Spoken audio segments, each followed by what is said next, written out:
Hello and welcome to When They Popped. I'm Kelsey. And I'm Mary, and today we're so excited to welcome a true 2000s icon. Our guest won America's Most Talented Kid at just 12 years old, signed a record deal at 13, and by 16 had her own MTV reality show documenting the creation of her debut album, The Day Has Come. Her single, Hanging On, became the show's theme song and introduced the world to her incredible talent.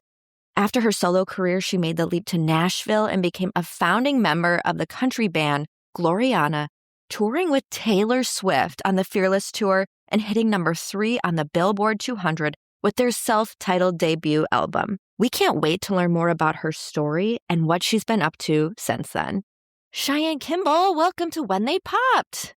Hi, thanks for having me. I can't believe you've done all these things. I know, you're so young. It sounds so fake. Like when I talk to people that don't know me or they just met me, I feel like I don't normally tell people anything. They just kind of figure it out on their own because I feel like if I talk about it, it sounds like I'm a complete pathological liar. You had such an incredible career, and we'd love to start at the very beginning with America's Most Talented Kid. It's kind of where it all began. What inspired you to try out? Well, I had been playing guitar. I taught myself guitar when I was 8, and I immediately started writing songs. And I played it flat, like with the whole facing up. And I played it like this because I couldn't physically get my arm around it. I was very, very tiny. So I played it flat and, it just kind of progressed and got a little bit better. I refused to take lessons. I was super stubborn. I don't really think that's changed. My daughter's the same way. So I just kept writing. And then when I was 10, there's this scene in Dallas, Texas, where I'm from called Deep Ellum. And there was a lot of venues, and that's where Dixie Chicks got their start. They would play on the street. So I was convinced, I'm going to make it if I just go play down at Deep Ellum. Started calling them, trying to book shows. And my mom's like, seriously, Cheyenne, what are you doing? You have school tomorrow. We can't do this. So I was very driven. And by the time I was 12, I heard about the contest. And I begged my dad to take me. He was a personal trainer. I said, please cancel your clients. I have to go. I have to try out for the show because y'all are going to tell me I'm good, but you're my parents. Of course you're going to tell me I'm good. I was like, I really need to know, is this something that I can do? We didn't even tell my mom. And we snuck over there. And I tried out with one of my original songs. And all of a sudden I was getting callbacks and being flown out to LA. And before I knew it, I was crowned America's Most Talented Kid. It's so crazy when I think about it now. The whole process seemed to go really fast, but I still can't believe it. I really can't. There were so many talented kids on there. JoJo was actually on there. Oh, JoJo was on there. Yeah, so she was on it, and I think she got picked up and signed before the show really took off or something. I'm not quite sure. But yeah, she was on it. There was just a lot of great kids on there. I don't know. It was crazy. And I was on the Today Show because of that. And I was being interviewed, and someone from Sony Records, they were on the treadmill. He said he was on the treadmill. The TV was on mute. He looked up, he saw me, and he's like, I need to find who this girl is. And he didn't even know I was a musician at that point. So that kind of led me into the Sony record deal at 13, which sounds unbelievable too. It's crazy. And this was all with a song that you wrote at a very young age. I think it's on your Spotify bio, how you discovered your love of songwriting. It was a result of being punished. Is that? Yeah. As a younger sister myself, I'm curious about this. I was grounded and I played guitar just to pass the time. They took my Game Boy away. I was very addicted to my Game Boy. But yeah, she grounded me into my room, and I ended up writing music, that day. That's how I found out that I could write songs. That ended up becoming something that I loved, so that whenever I actually got grounded in the future, my mom would take my guitar away. That was my punishment. Because, she's like, that's the only thing that she really wants to do is stay in her room and write songs. I became a little hermit, a little recluse, and I was just writing all the time. You found a loophole to getting grounded to your room. Yeah. That's so funny. So you're 13 years old, you get a record deal, and then MTV comes a-calling, and they're like, hey, we want to give you your own show and document this process of you writing your debut album. What was that like? Also, you had to move to LA in the process from Texas. What was that like? Yeah, so I was traveling back and forth all the time. It was a lot of LA, New York, back home, LA, New York. It was crazy. I was taking red eyes constantly.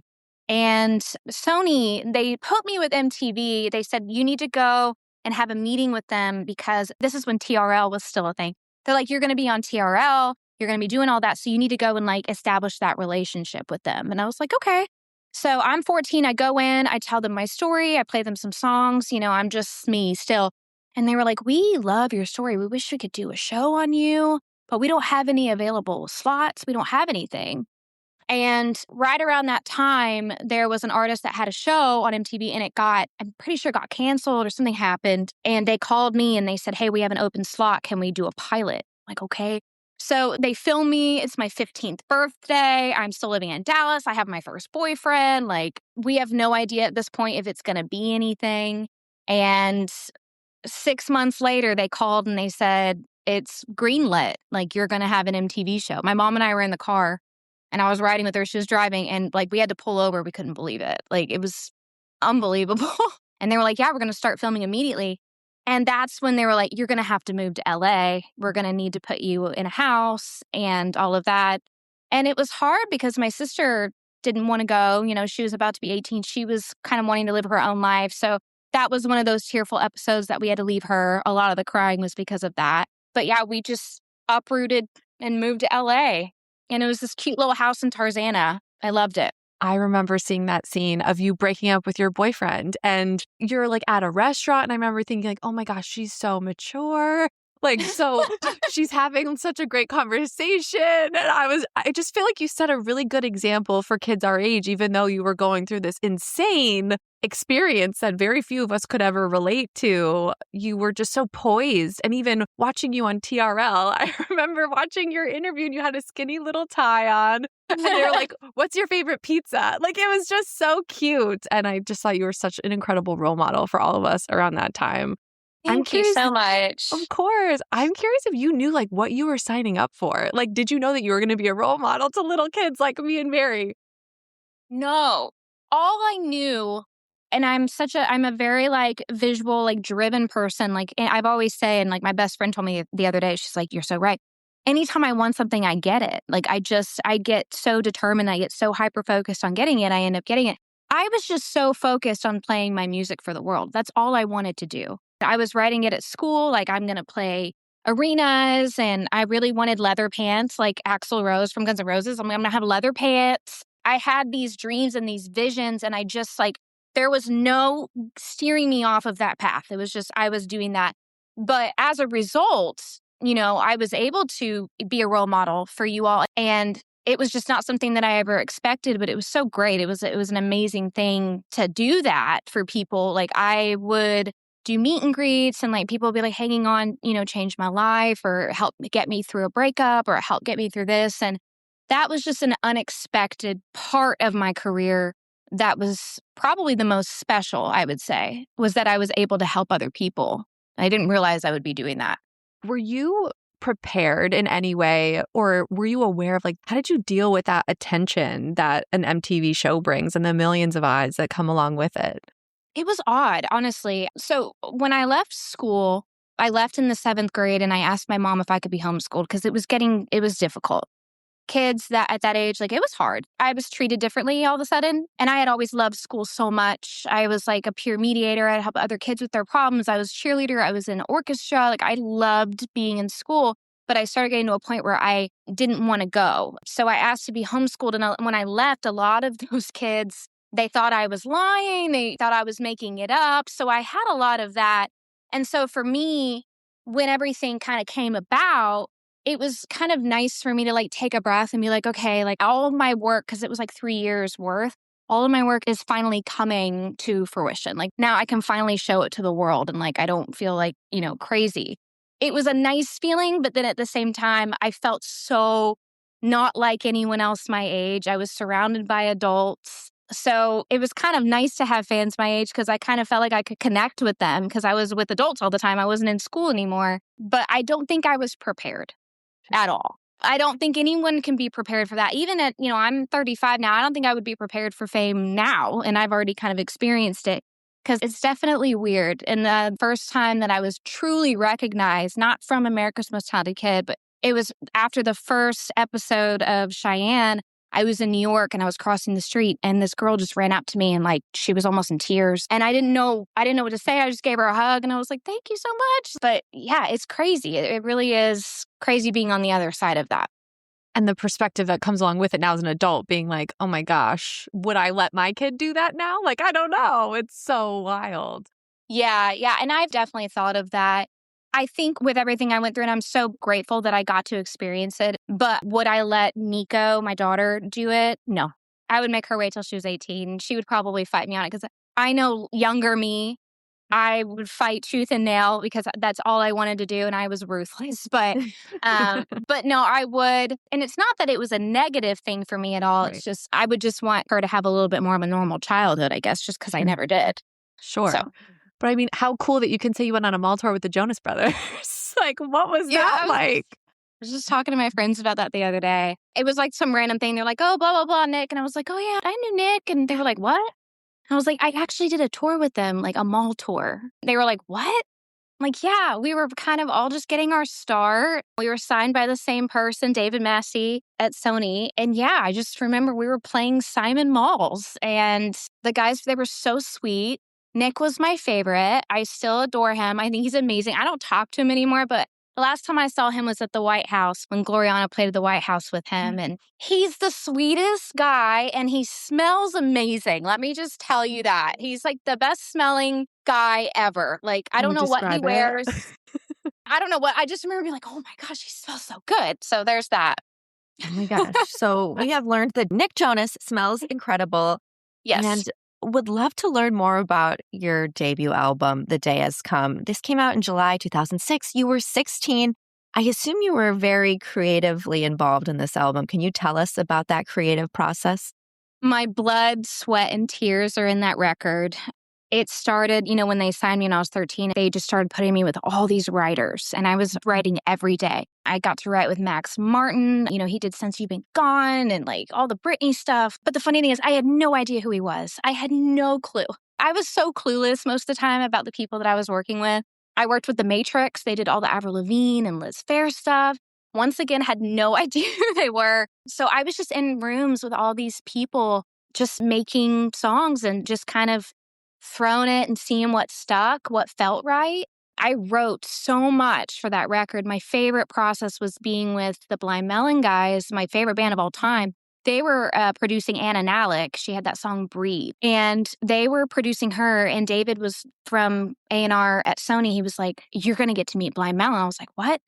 And it turns out the bass player and the guitar player of my favorite band were producers. So they put me with them for like 6 months, which was one of the best experiences of my entire life. I still talk to them. They put me in touch with Dave Cruzen, the drummer of Pearl Jam, who ended up touring with me. I still talk to him and we still talk about playing again together. But it was like going a little bit too rock for them, which deep down I'm a rocker, but they wanted a little bit more of a pop influence. So they kind of pulled me out and they put me with other people. And it was getting to a point, honestly, where they weren't hearing the single yet. And they were like, do you want to take someone else's song? Like, do you want us to pitch you another song? And they would send me songs all the time, which ended up being a funny story that I'll tell y'all later about Taylor. But they were constantly sending songs. And I'm like, no, I'm writing my first single. You signed me because I'm a writer. Like, I'm not taking. And at that point, it was so personal for me. Like, I wanted to write every song on my record. Like, it was a very personal thing for me. And I just remember it was getting to a point, like we were really reaching the end and they were like about to pull the plug on, like, we're just going to give you a single. And I wrote with Chantel and Rain Maida. He's the lead singer of Our Lady Peace. And we wrote Hanging On. And I remember I started with just the chord progression and I was just playing it. And he was like, I really like that. And he was like, keep doing that. And I remember that moment, like just, it's one of those core memories. And it ended up being Hanging On. And they called and they were like, this is it. We finally have the single. And I was like so relieved that they finally were happy with the song. Like I was so relieved. And at that point, the rest of the record was done. So we were able to move forward and get it mixed, mastered and do it. But yeah, writing Hang On, it took me a long time to get that song out, like a long time. Well, sometimes the best things take a long time. Obviously, the label loved it. It was the theme song to the show. The fans loved it. I love to ask artists we have on about their biggest song. Like, do you have a love for Hanging On like we do? Do you get tired of it, when you had to play it over and over? Like, what's your relationship with that song? I don't know. I never got tired of it. I felt like I had a different view of it just because of where it came from me. I had, a lot of my own battles that I struggled with depression and things when I was younger. So it came from a different place that other people, they relate to it in a different way. But I will say I didn't listen to my record for years. And when I revisit it now and I listen to everything, I'm like, wow, like just taking myself out of it. I'm like, wow, what a great song. Like, that's awesome. Like, I'm so proud. That's where I'm at now. Like, I'm proud of my younger self for being able to, push through and stand up for herself and get that song and like do it. So I think now it's more so the relationship of just being proud of what I did. That's incredible. I mean, looking back, you said you were really proud of how you kind of pushed through. Like, if you could give your teenage self, Cheyenne, advice, looking back now, what would you say to her? I would tell her not to be so stubborn, honestly. Like I said, with, not wanting to take songs, like Since You've Been Gone was offered to me. And I said, no. I look back at that kind of stuff now and I'm like, I'm proud of the path that I took, but I'm also like, man, I wish I could go back and be like, hey, it's not going to matter. Like, just, it's about the song. It's not like, just put your ego away, like let it go. And also to just not be so hard on myself. Like, I was very hard. I think as we all are, especially at that age, I put a lot of pressure on myself. So I would definitely say that. And also just to kind of go a little bit more with the flow and not try to control everything. That was a big thing for me, was really wanting to, like I said, I had like this is what I want and I'm not going to steer from it. So I think I would definitely do that differently now. I need to get better at not wanting to control everything. I'm still terrible about that. Yeah, me too. We personally love Full Circle and Breaking Your Heart off the album. Do you have a favorite song off of The Day Has Come? Oh, yes. I would say either Everything to Lose or Good Go Bad. Those are the ones that I wrote with the Blind Melon guys. And just the memories of us all being in the room and Dave drumming and us all playing. And like the creation of those songs, it was a lot less of like sitting in a studio and building a demo track. It was like we were in the room, like making the song together like you would an old record. And just like I learned so much from them. They taught me so much about myself as an artist and just a singer. Like I remember Brad like helping me and teaching me different ways to sing and to tweak my voice. He would also like just have random dance breaks, like he would turn on like the Rolling Stones or something and put it in my headphones when he knew I was getting too much in my head. So just those memories that I had in that studio, I think are so connected. And Everything to Lose was like the first official song that I heard produced. Like really produced for the record. And Rami from the Wallflowers, he played keys. And I had this moment, it was like nighttime in the Studio Wishbone in LA. And then it was nighttime and Rami had just tracked his parts. And it was that breakdown part in Everything to Lose where it's just me and the guitar. And you can hear kind of these little wispy notes being played. And I like welled up with tears, like just hearing Rami's little finishing touches, just like brought it all together. It was just an incredible feeling to be like, oh, wow, like my songs are really being produced now. Like this is a real thing. So definitely those are my favorites. The solo on Good Go Bad, Christopher Thorne played it and it still just tears me up every time I hear it. And Dave Cruzen's drums on Good Go Bad, they kill me. Like still to this day, I'm like, God, this is so good. An incredible piece of work. This might be such a dumb question, but you were so young. Was it like intimidating? I know you didn't know who Max Martin was or who Lauren Christie was, but like they're adults and you're this teenager. Like, was it hard kind of like writing with adults when you were a kid, or was this something that just came so naturally for you? Honestly, I think I was so clueless. It was actually really good. Like now, if I was in the room with those people, I would be having like heart palpitations. Yes. Yeah, like I would need a beta blocker or something. So it's like not knowing anything. It just I was just like, yeah, whatever. It's just another writing session. Like, I'm just go in there and take my shoes off and just start playing. And there was a couple of experiences that I had with people that you could tell that they were not happy They didn't want to work with the kid. They were just like, this is stupid. The label's making me do this kind of thing. And that was very rare, but it did happen a couple of times. Sometimes I would turn it around and they'd be like, oh, wow, like, this girl could actually write. So it really just would depend on who I was in the room with. But yeah, I mean, I'm really glad I was blissfully unaware for most of that. Like, I really was. Like, I think about it. I'm like, well, I had no idea. Even when I was walking into Sony, like, I just had no idea that I was meeting with David Massey, head of global A&R. He signed Shakira and Beyonce. I had no clue. I was just like, oh, another meeting. Like, I would just literally sit on the floor barefoot and just play acoustic guitar, like, for these people, just play my songs. That was probably so helpful, though. That must have been such a blessing to be so unaware. Oh, my gosh. Yeah, I miss that feeling. Yes. Yes. Oh, my God. Now I'm painfully aware of everything. So true. Okay. So you released this incredible album. And then 2 years after that, you were asked to join a country band, Gloriana. What influenced your decision to go from solo artist to relocating to Nashville and becoming a member of a group? So I left LA and moved to Nashville with my mom. I was 16. Things with the record were kind of dying down. I could kind of feel the loss of momentum. I'm a huge energy reader. Like, I can read energy so hard. So I could just feel like the label and thing, like, people were just kind of pulling away. It wasn't doing exactly what they wanted it to. It's kind of what it felt like to me. So I was like, I'm going to take some time off. I didn't want to do a second season because it was a lot. Filming the show was a lot at that time in my life. And I actually got a job at a tanning salon called Tropicana and learned what a spray tan was, which I still to this day love them. I just worked a normal job and I was in like Little Mount Juliet, Tennessee. And I was just like, I kind of hid for a minute. And my mom, I had begged her to manage me my whole career because I didn't trust anyone else. And at that point, she was like, I think I've taken you as far as I can take you as a manager. I need to find someone else that can really push you to the next level. So she found Doc McGee, and Doc, at the time, he was managing Darius Rucker, but he managed Kiss, Motley Crue. He's one of the biggest rock managers ever. And he took me on as a client, which was wild. And he called me one day and he's like, hey, I got this call about these people. They're looking for a Stevie Nicks kind of girl for a band. And it's going to be like a 4-part harmony band, like Fleetwood Mac kind of thing. And I was like, absolutely, sign me up. And he was like, well, let's go and see them first and, see how it is. And I was like, okay.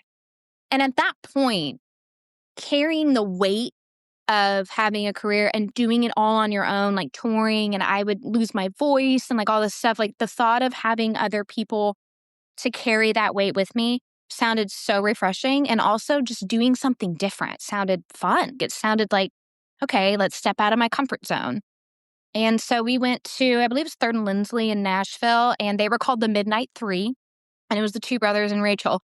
And I saw them play. They were just doing a little acoustic thing. I told Doc, I was like, I want to do it. I really want to do it. So they had me audition for it. And they were like, can you learn mandolin? I was like, yeah, sure. Okay, I'll try. Like, I don't know. And I was sponsored by Gibson at the time for my guitars. And I called Gibson. I was like, do y'all make mandolins? Like, I need to learn a mandolin. And they were like, yeah, but we don't have left-handed ones. Like, we would have to custom make you one. I was like, I need one like now. And they were like, okay, we'll send you some regular ones. So that's why I played mandolin upside down, was because I had to learn a right-handed one in 2 weeks for Gloriana. Yeah, like I was just in my room, just like learning this upside down, mandolin, like all these parts that they sent me that they had already recorded in the studio. Ilya is the mandolin player on those records, and he's unbelievable. Like still to this day, I could never play mandolin like him, but I'm having to learn these crazy parts. But it was fun. Like it was a challenge. And then all of a sudden I'm getting a contract, signing on the dotted line, leaving my mom and moving back out to LA to live, with these two brothers and a girl that I don't know. And we started that journey. What an adventure. Oh my gosh. How old are you at this point? Yeah. You're like 17? Oh 17. My God. You're still not even 18 yet. No. And I'm like starting my second career. Yes. Oh my God. Yeah. Did country music feel like a natural progression for you? No. In fact, I did not know that it was going to be country. I thought it was going to be like a Fleetwood Mac, like a rock thing. So I was like, whoa. Like, what do you mean it's going to be country? And they're like, yeah, it's going to be country. So at first I was like, I'm not country. Like people used to be like, oh, do you play country music? Like when I was Cheyenne, and I would get offended. I'd be like, no, I'm a rocker. I play rock music. But it ended up being this beautiful natural progression for me as we made the record. We started touring with all these incredible artists. And, I met Little Big Town, and we were with Dirks and so many amazing people that I ended up falling in love with the genre, that I didn't even realize that I would connect with it, but I ended up loving it so much. And so at that point, it did naturally evolve into country for me. Yeah. Sure. And I mean, your first single, Wild at Heart, it crushed it on CMT. It was like the best-selling country music debut single of 2009. Like, were you like, oh my God, what is happening? Were you shocked? Yeah, I was definitely shocked. I think because we had gone through like this boot camp with the label, to be honest, where they had us singing together every day. And it was intense. Like to become as tight as we were vocally and to be able to play and stuff, like we were doing so much work every day. I mean, for months and months and months. So when it finally started happening, to me, I didn't realize that it was happening. It didn't feel like it was. And the same thing happened with Cheyenne. Like, I think the MTV show kind of boosted me into feeling like it was, but I never felt any of the stuff that other people see. Mm-hmm. So when they hear you on the radio and stuff, like we're on the road, like we're not hearing that. We don't see the videos on CMT because you're so busy. So it almost happens and you don't even realize it. That's kind of how it felt.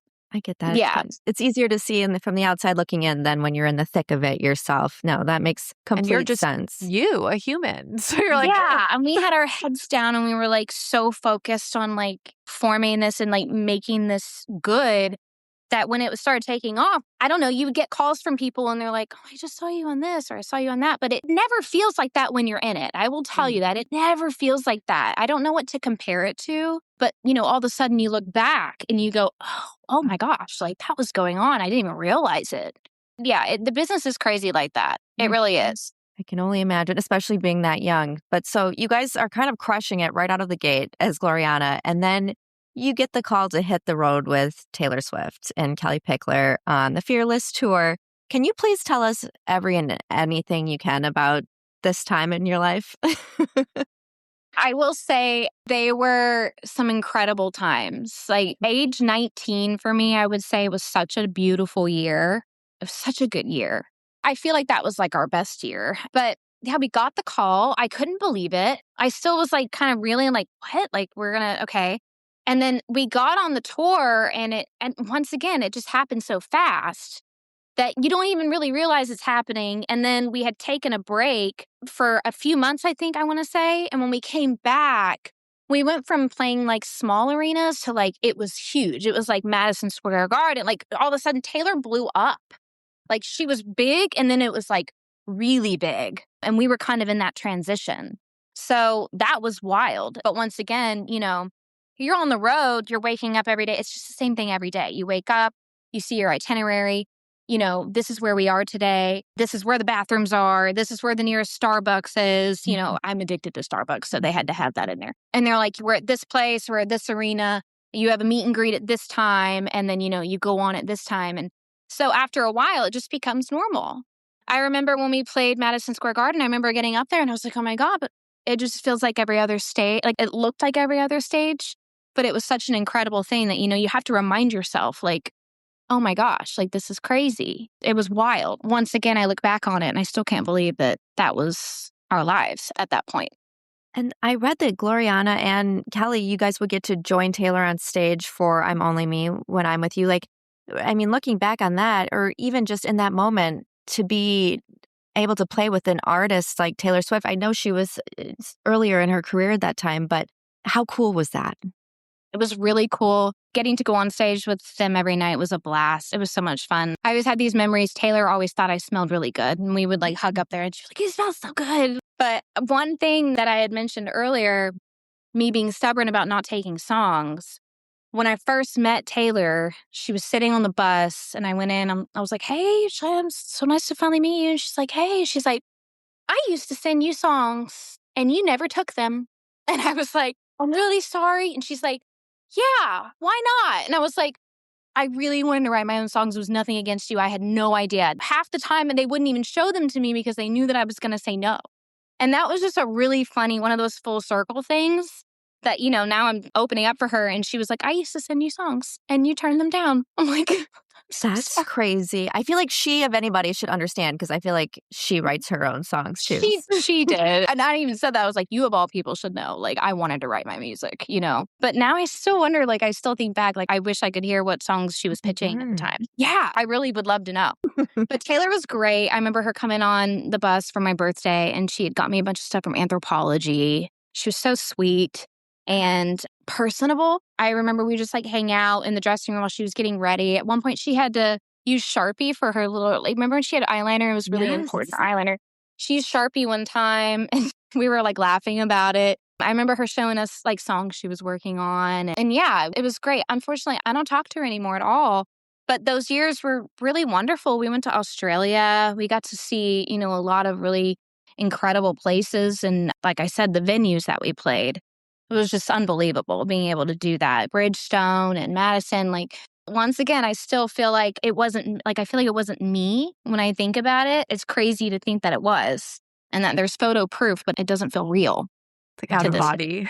Yeah. It does. Yeah, it really does. Because it happens so fast. Yeah. It goes by so fast. And I remember I had just had my daughter, Nico, and I was on the couch watching the AMAs, eating generic Nilla wafers.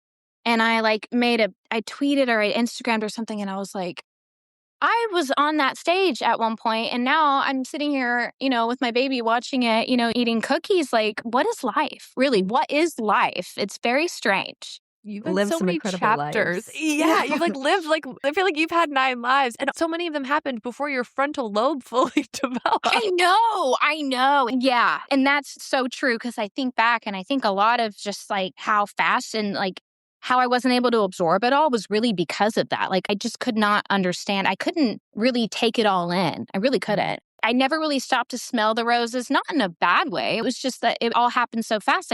I think back and I'm like, whoa, what happened? And yeah, I was incredibly young. But overall, I think we all handled it very well. We handled the fame well and with grace, like the band did. I like to think we did, when I think back about it. Incredible. Thank you for sharing those stories. We also wanted to touch on your giving a song, I guess, to Miley Cyrus, Four Walls.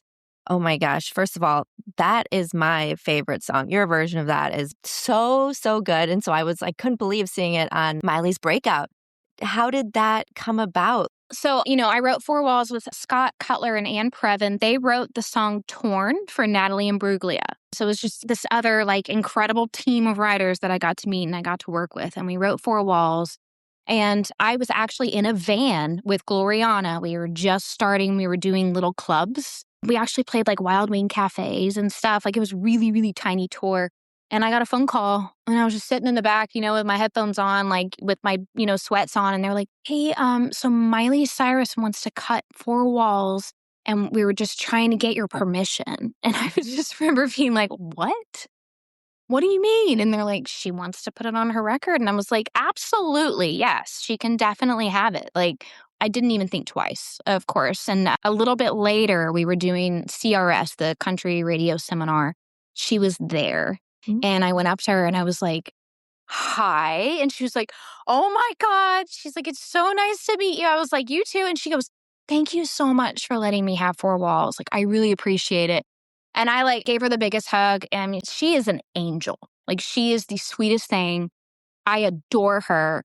And just the fact that she thanked me for it, I was like, no, thank you for singing it. You brought it even more to life than I could. You know what I mean? She brought it to another level. Because a lot of people didn't even know it was mine originally. They think it's hers, which is fine.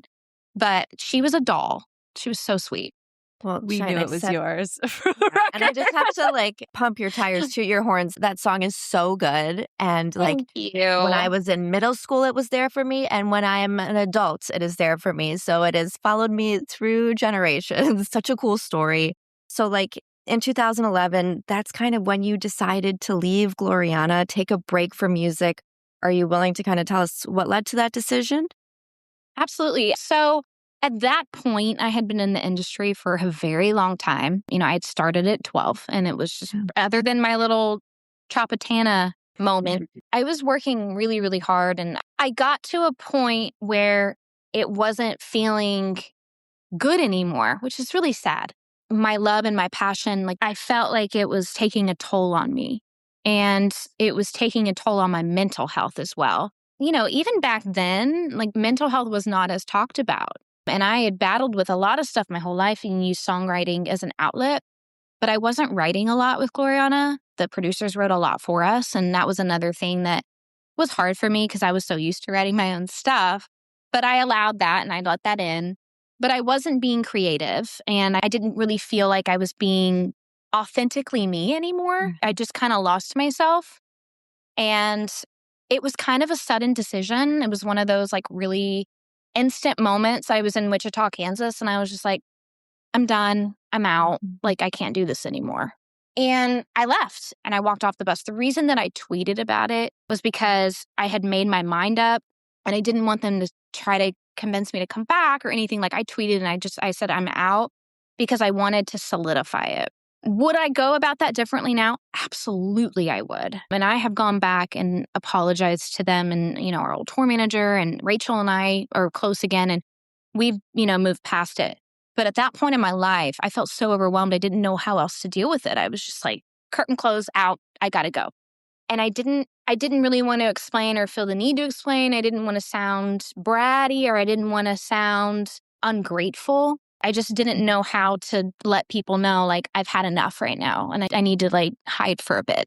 It sounds like you did what you needed to do for you and your health in that time. Yeah. And the break was needed. I found out a lot about myself. My frontal lobe finally developed and things changed. But then all of a sudden, I'm pregnant with Nico at 26. I mean, it happened so fast. Like I go from leaving the band at 21, almost 22. It was like a time jump.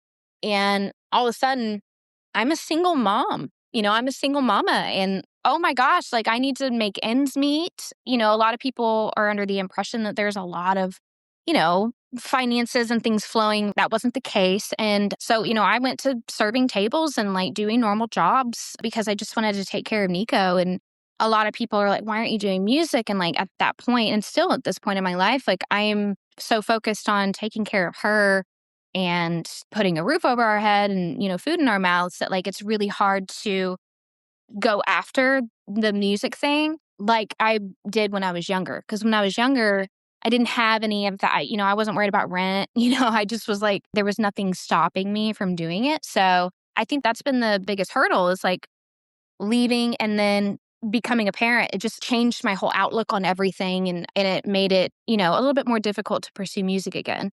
But I mean, my daughter is so amazing. I have done incredible things in my life, but I still say she is the most incredible, amazing, beautiful thing that's ever happened to me. Like I am obsessed with her. What's really cute is she kind of has started to discover who I am and her friends at school know hanging on. I went to one of her clubs the other day and it was Spanish club and we were making Valentines and her little friend was like, I love your song Hanging On and me and my mom listened to it. It's like, this is crazy. Like what?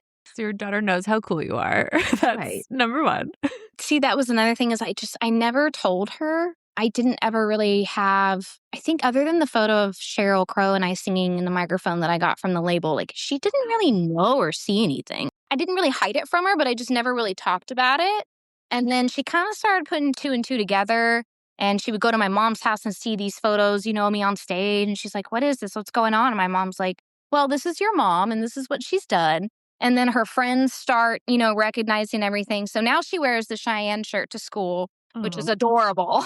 And they're like, that's not your mom. She's too young. And she was like, well, she was 15 here, but she's older now. Oh my gosh. Do all her friends know that you know how Nick Jonas smells up close? Because that would, and I'm Taylor sure. Swift. And Taylor, that would send them over the edge. Yeah, it's crazy. He smells amazing. No disrespect.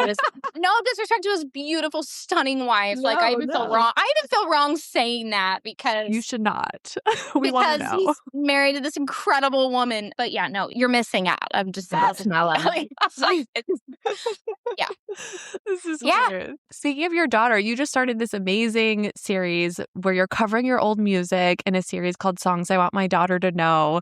It's so special. And we selfishly love seeing you cover your old music. What inspired that series? Honestly, I was kind of letting go of the not telling her about me thing. And I picked up the guitar and I started playing. And it just kind of turned into like, she would watch me and she'd be like, Mommy, like, you're so good and whatever. And I was just like, wow, I'm not, like, I haven't even put myself out there in so long. I had just stopped for so long. I had hidden for so long. I was like, I just want to see what would happen if I just start singing again. And of course, having her involved in it, and she would help me learn the songs. And she knows every song that I've sang for songs I want my daughter to know. She can sing back to you because they really were songs that we would sit down and sing together and learn together. I didn't have her in a lot of the videos just because I don't want her, in all the social stuff. But yeah, I mean, honestly, it was just me dipping my toe back in to putting myself out there and being vulnerable as a musician, because I haven't done it in so long. And it is still to this day, like, even though I have done the things that I've done, just sitting and playing guitar for someone it's one of the most vulnerable things I can do. Really, it really is. So it was kind of me pushing myself a little bit to just be like, you need to do this. Like, you need to start singing again. So it was me just testing the waters a little bit and seeing how I feel about it. And the response was incredible. People reaching out and, people like y'all, like Us Weekly did an article and like, it was just amazing. Like, it got a lot more of a response than I expected, to be honest, because I had been out of it for so long. So it was just really cool. I still look on TikTok and every day I get notifications on the Hanging On video that people, they are just like, oh my God, I can't believe it's you and all that. So that's really cool. Do you think that we'll see more of you musically in the future? Are you working on anything now? I 150% hope so. Like, every part of my being, every cell in my body wants to do music again, like every cell. And I would love to be back in the studio. Like, I'm still always writing. It's still always there.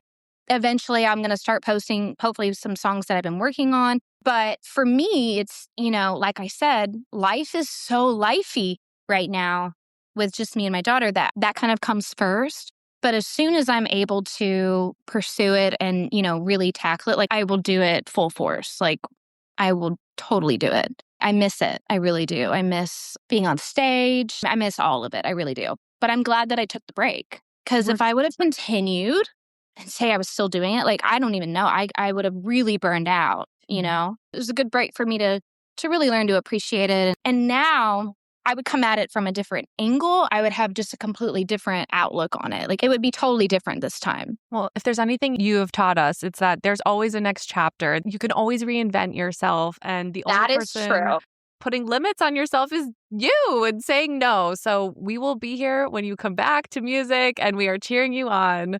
Just to close us out here, you've been so generous with your time, Cheyenne. We're when they popped. We want to know, like, when was that moment? I know you mentioned this a little bit earlier. You felt like when you were in it, it was really hard to know when you were kind of popping off in pop culture. But now that you have this perspective, you've taken this time away. When you look back, what is that moment for you where you're like, oh, that's like a holy shit moment for me? I have so many. I do. I have so many. I think when we won the American Music Award against Lady Gaga, I would say I still am like, what? It was a fan voted award. I like screamed "thank you fans" into the microphone. It like distorted it. I was so excited. And like, we didn't even have a stylist for that. Like, I wore a Betsy Johnson dress that I loved, but like, we weren't expecting to win. So like, I think we did our own hair and makeup. It was crazy. But yeah, I still look back at that. That was one of the pivotals. And then playing the White House, like definitely playing the White House was, yeah, we did a Motown tribute. That was crazy. I think I was 19 and I was drinking champagne in the White House, and I was like, look the other way, Mr. President.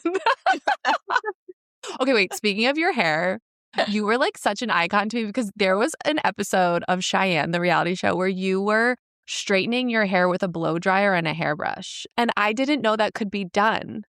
I was like, oh, your hair was already dry and you were just like straightening out like a kink in your hair. And I was like, this woman is a genius. Like, this, you like changed my life in this one scene. And you were in like some hotel before like a gig, and you had like a skinny scarf on. And I loved my scarves. My scarves were my thing. I even brought that into Gloriana. I was like, I'm keeping the scarves. I have this black beaded glittery scarf that was custom made for me. It's hanging on my lamp right now. It's one of the things that I still have from my Gloriana days. But yeah, the scarf thing, like I held on to that for a long time. So I'm glad you remember the scarves. Burned in my brain. Your style was so good. You did have that rocker energy. Like you'd wear like the cool like band t-shirts and just You know, it's chef's funny. I kiss. haven't changed. I haven't changed a bit. I still wear rock shirts. I don't know if that's sad or not that I haven't changed, but No. I will tell you, ladies, I still wear skinny jeans and I'm sticking with them. They're coming back. I really hope so because my skinny jeans, like I can't get rid of them. I just can't. But I have so many rock shirts. It's ridiculous. Like people get them for me as gifts. So, you know, I will say I knew who I was at a young age. I haven't changed much. Like I'm still pretty much the same person, a little older, a little wiser. But I definitely knew who I was and I've stuck with it. So at least that's good. We can't wait to see what you do next, Cheyenne. We're so excited. Thank you so much. That was our conversation with Cheyenne. Oh my gosh.